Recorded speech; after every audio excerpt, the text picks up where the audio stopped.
I mean, probably no more relevant is the concept of value and value-based health than the last 4 months. I mean, for orthopedics particularly, if you look at all of the canceled procedures, orthopedics has been at the brunt of those procedures worldwide. 29 million cases, something like that, been canceled. In Canada alone, for us, it's been about 400,000 cases. The majority of those cases that have been canceled have been orthopedic elective procedures. And I suspect for you, Rudolph, and others, we've seen lots of your specific specialty areas, sports medicine related and or hip and knee arthritis related cases being delayed. If not, I'll put on a backlog list. And why? There's a direct competition. The competition is, tell us and prove to us that your ability to care for those patients, and those patients need care more than another patient. Tell us more that your orthopedic patient is more deserving of access to healthcare than a neurosurgical patient, or a patient that might have a tumor, or a patient that might have, a cardiovascular problem, any of those. So we've inherently had an issue of competition. It's just gotten stronger and harder.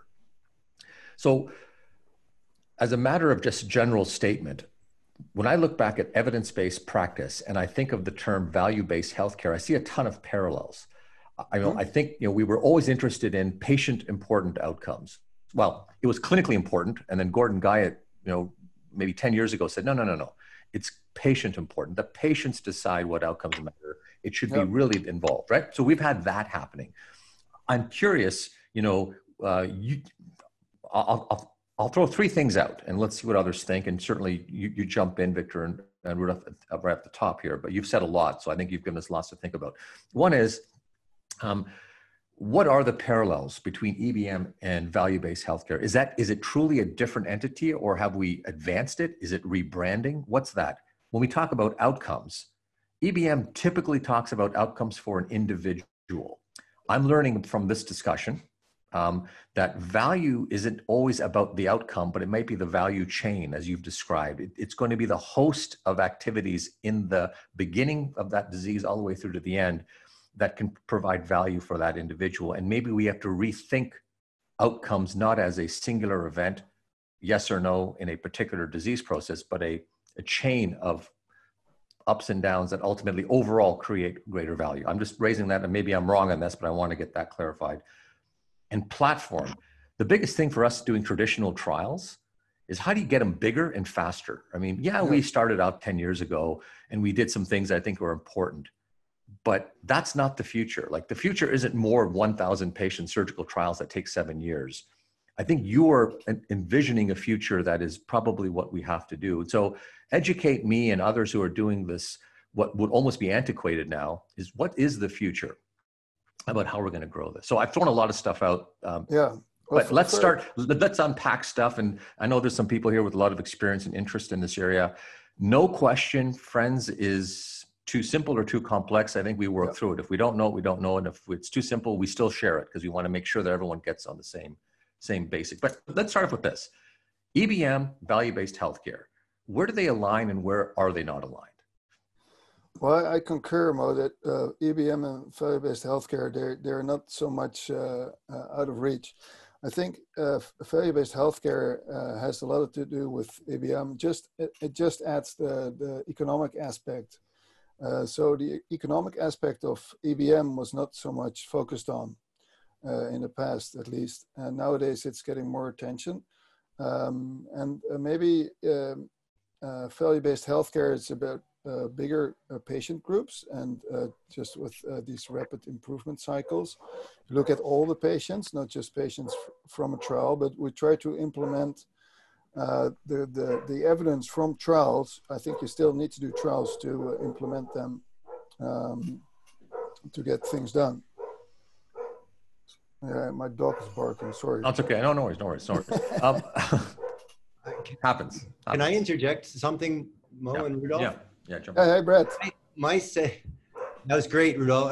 Really, both talks were awesome. And my sense is that evidence-based medicine comes to me as a practitioner and a surgeon thinking about how I'm going to apply. That's my model of practice. But to me, value-based healthcare is the policymakers, and they pay lip service to, evidence-based medicine. But I think we ingrain evidence-based medicine, but the policymakers kind of use some evidence as tool. That's where I see a big distinction. I can follow you. So, and that there lays the hazard of just and that hazard exactly has me, like I sit and I think of our trauma trials, calcaneal fracture, surgery versus no surgery, no difference. Shoulders, no difference. How many the new ankle one, no difference. But for me as a practitioner, I can take that evidence and apply it to my individual patient. And I think there will be times when I need to operate on a calcaneus. Yeah. But if you have someone who's making policy, they'll say, hey, Petrosor, there's no evidence to suggest that your surgery is going to do anything. So we're not paying you for any of that. So you might as well forget it. Yeah. That's my worry in it. I hear you, and this is worrisome. So, and this is why I think we as physicians, as doctors, should be involved in these value-based healthcare projects to tackle exactly this problem. And this is why we should not be paid for outcome or we should paid for practice improvement. And it's hard to explain this to insurance companies or policymakers. But it starts with the patient, but also with the individual patient. So, and we as clinicians, we are skilled. We've got the skills to make this decision together with the patient based on our experience and based on the literature. So this is evidence-based medicine. Nothing has changed about evidence-based medicine. We're taking part in these value-based healthcare projects to be on the driving wheel and not in the back seat, just let things happen. We are on the steering wheel. We are trying to be in control. Otherwise, policymakers will definitely do what you're just describing. Yeah, and I completely agree. And just to add, Rudolf, I think that if you would add, and this is just to get the discussion going, you would add a system like a bundled payment for a specific treatment.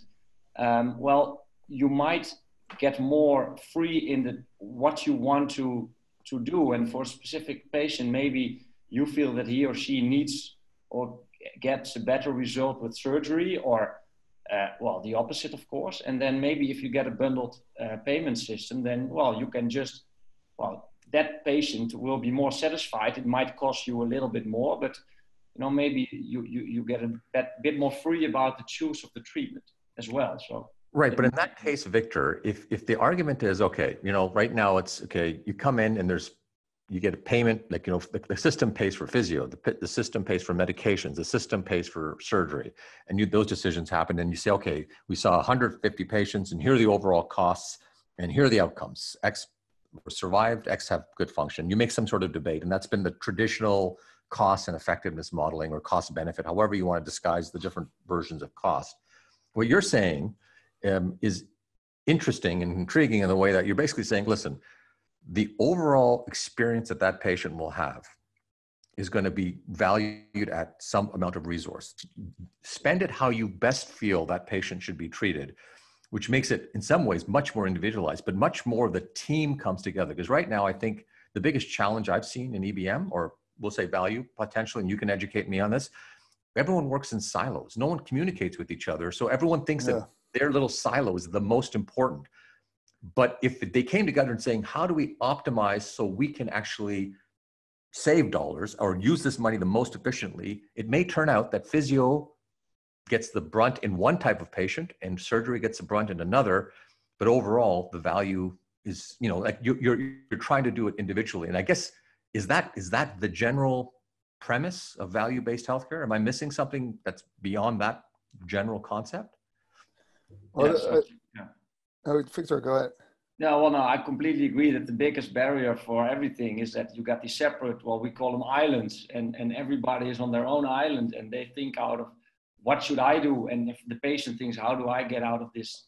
How do I get the best results? We think, what should I do for the treatment? The insurance company thinks, what and should I, how can I pay the least amount of money? And then you have the government will interfere in every level.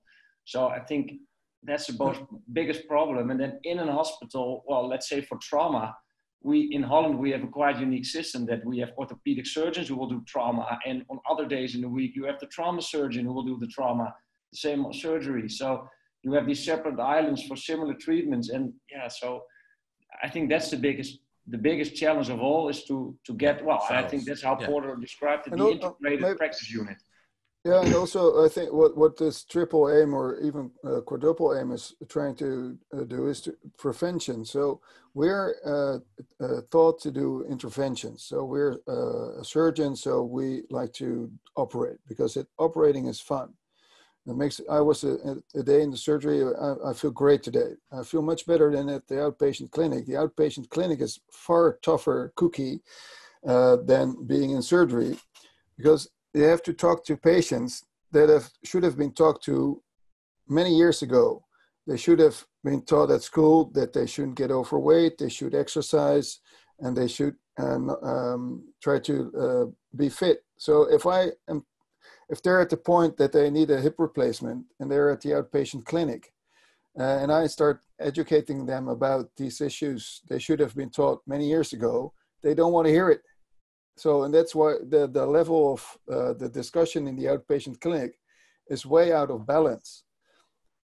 So we should be also part of this educational part much earlier on. Right, but Rudolf, the point you're also making though is, if somebody else in this overall care path whose real desire and passion is to help educate patients early on to prevent them getting to you, yeah, good for them. I mean, that saves you having to do it, but they're doing it, and they're doing it much more, probably in some ways, more effectively because it's before they've actually come to that point, right? I can see that completely. But they're in a different silo, so we don't talk to them.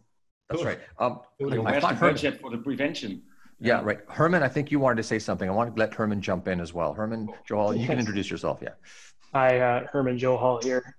Is this working? Perfect. Yeah. Sorry, I think we've chatted lots, I think, over emails. It's nice to actually have a face-to-face here on Zoom. But, I think you bring up lots of great points, and, thanks for the great talks. I think just getting back to the concept of value-based healthcare and evidence-based medicine, I think one of the core issues is how do we prioritize each of these outcomes? Because to the different stakeholders, and even the stakeholders involved with the evidence-based cycle, whether it's the patient or the surgeon or the evidence, the policymakers, how do we prioritize what each one of those people think are important? Because in the end, there's only one decision that can be made. And different people are going to view that decision as being a good or bad decision based on how they prioritize things. So I think a challenge that we're facing here, and I think it's core to value-based healthcare, is how do you prioritize what outcome? And we can tie it back to the talk you gave and the dislocation project, where you knew that patients don't like restrictions, and I tie it back to trauma, where our patients don't like being non-weight bearing, so we're constantly pushing, trying to let them weight bear earlier and earlier. But these patients, you decided in hip arthroplasty don't like to weight bear, don't like restrictions. So you're going to loosen your restrictions and allow them to weight bear, great, or allow them to mobilize earlier, great. But now you do, and you've seen in your research, have more dislocations. And you've said, okay, well, we're going to accept these increased dislocations because in general, we're going to let all the rest of the patients go on without restrictions. But, maybe if you ask those patients who've had those dislocations, they might have said different, where if you had told us out the bat, if you had restricted us from the beginning and told me I wouldn't have dislocated, I would have just gone along with the restrictions. And we've decided as a priority that we're going to allow less restrictions and more weight bearing, but to, forget the patients dislocate. So, thanks for the talk, but I think that's just what I wanted to put in. So while someone else jumps in, I just have another question for you that piggybacks up what Herman just said is, okay, so we're all of us in some degree are here because we have an interest in it. Some of us have a greater degree of research focus, and others are just trying to understand what we can do next. How do you, at an individual level in your practice, or if you're doing research in the area, whether you're a surgeon or non-surgeon, managing people, how do you determine what patients value? Like, what's the crust of it? You're asking patients, and as simply as that, like, what's the process to even go through the sort of the tactic of saying, we are going to now determine for this particular disease state, what determines, what is value? Like, what is the value that we're looking to evaluate? That's a very important question, Mo. I think we usually use patient-reported endpoints, and these are patient-reported endpoints, but the questions are made up by doctors, and they put into a questionnaire. And these are doctor-generated questions filled out by patients, and we call them patient-reported endpoints. So that doesn't really make sense because they're still doctor-focused. There are new tools like the patient-specific questionnaire. So where the patient picks the 3 points that are most important to them, and they score it from 0 to 10, which points they want to be improving on. And also the PROMIS computer adaptive testing system, where you have 1,000 items in an item bank, and the computer generates the next question based on the answer given to the first question. That maybe helps us to get more to what really matters to the patient. But just asking, and that's why I think consultations with patients are still very important, to just have this personal discussion with the patient. What matters to this specific patient? What is key for you is critical. Yeah, and I would say that when you look back, and I'm going to keep using parallels to evidence-based medicine, because I think the majority of us, think about that historically about, okay, well, how do we practice? Well, you'd say, my outcomes, like what I think the x-ray looks good is one thing, but if the patient says I can't walk, that's another thing, right? I mean, so it's a completely different measure. So we've become accustomed to saying, okay, what matters to you? But the patient sometimes often will say, well, I just want to get back to work. Okay, fair enough. I mean, that could be one point. That's one element of value. But I would imagine that the concept of value chain, even for some patients, may be harder to, for them to even conceptualize from the beginning all the way through to the end. And I guess, who do you bring into this discussion outside of the individual patient as you start thinking about the value chain? Because like, it's one thing to talk, big items like value-based healthcare, and we all walk away thinking, wow, that sounds really important, we should do it. And you get back to your life in your clinic and you say, okay, now I don't really know what I'm even supposed to do. I don't know how I'm supposed to even enact this at a small level. And I wonder if you can, and maybe I'm harping on the same point, but I have a feeling I'm not the only one thinking this. So maybe you can help us through this.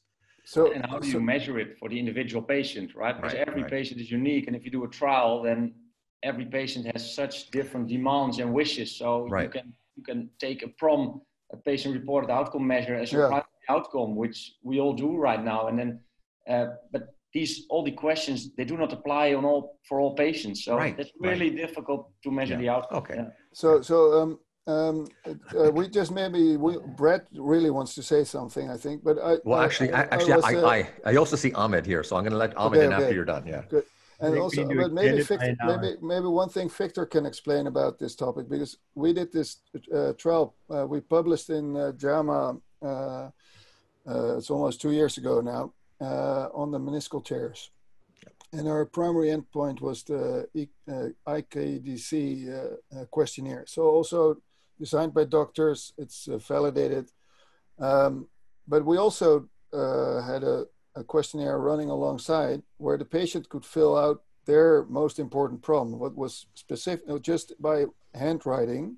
Yeah. So no pre-designed, no multiple choice question or whatever. Just an open question, what is most important for you? Right. And then score this from 0 to 10. And then if they came back, they could score this, their same question. Did it change what you wanted to have improved from 0 to 10? So did this change? And then we compared to both groups and we looked also at the minimal important difference. Yeah. And so on this 10-point scale, it was 2.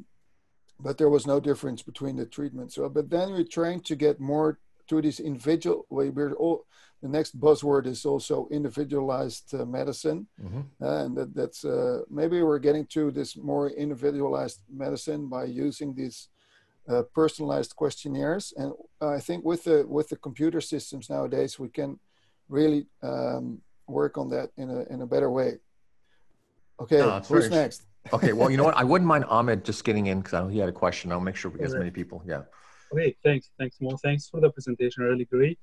I'm just curious when at some point when the value-based healthcare gave us different answer than the evidence-based medicine. For example, if an intervention is really effective, highly effective, but on the other hand, it have very low value and a very low cost-benefit ratio. So what do we do with these patients, or in this case, and is there any kind of ethical consideration, because the patient might benefit from the intervention, but on the same point, they have really low value. So what do we do at this situation? So just to get your question clear, so if there's not much evidence that a treatment would work. No, if there's a very high evidence, like level 1 evidence that it's working, okay. But no one cares. It sounds like, right? Yeah, it's almost like I look at it this way. You have a very robust finding in something that patients don't care about. Yeah.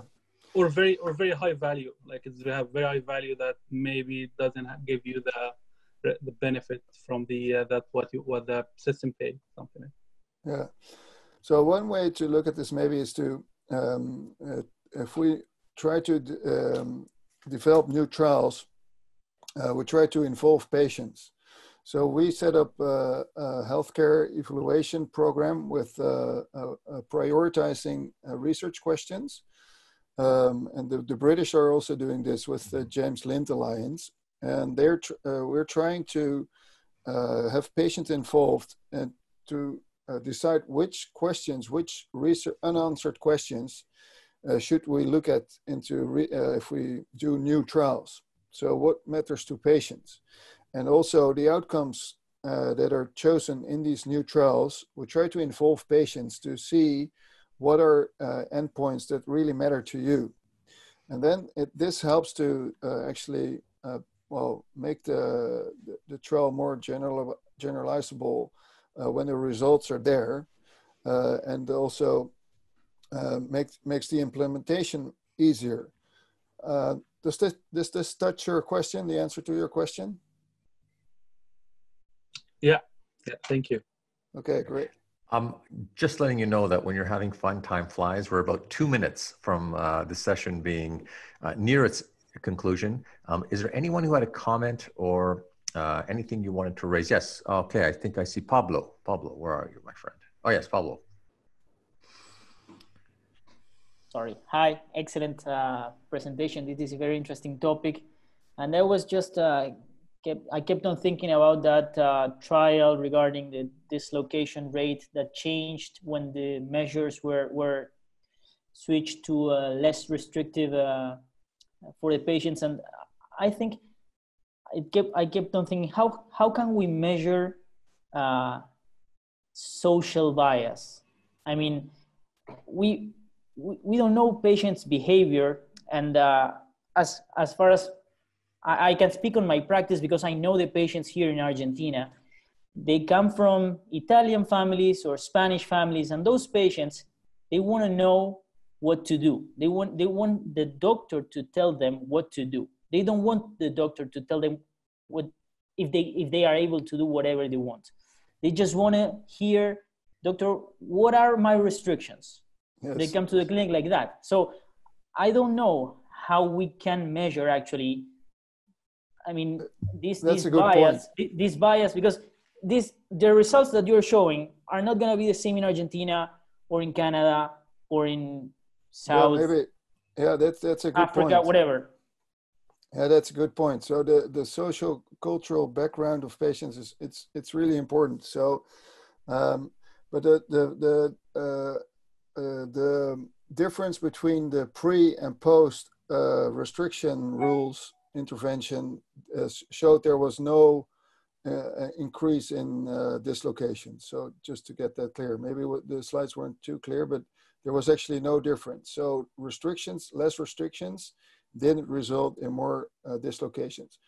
But this was not a real experiment. This was just, okay, let's start. Everyone is happy. Okay, we found this, let's start and see what's happening.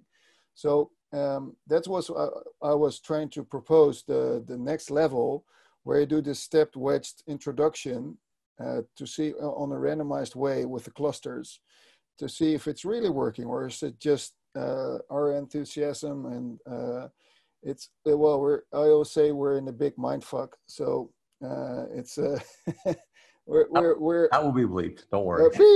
Beep.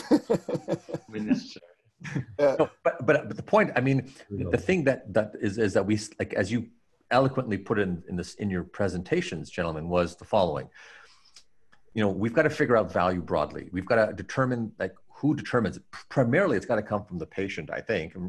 But beyond that, who else gets involved in situations where culturally patients may feel uncomfortable talking about it? So who else can we get involved that would engage it? But ultimately, the future, and maybe that's going to have to be a part 2 of this. I think we'll have to do a value-based healthcare part 2, invite you gentlemen back to continue the discussion. We'll have our second series, and we'll make sure we all get you all back and let you know. But maybe the next, and maybe the next part of this discussion's got to be, how do we actually implement it? Like, how do we actually make this grow in a way that we can actually, set up the systems in place? Clearly, the old way of doing research is gone, and gone in a way it's not the future. So I think we have lots and lots of really exciting opportunities ahead. And this discussion, in my mind, just gets us, touching the surface of it.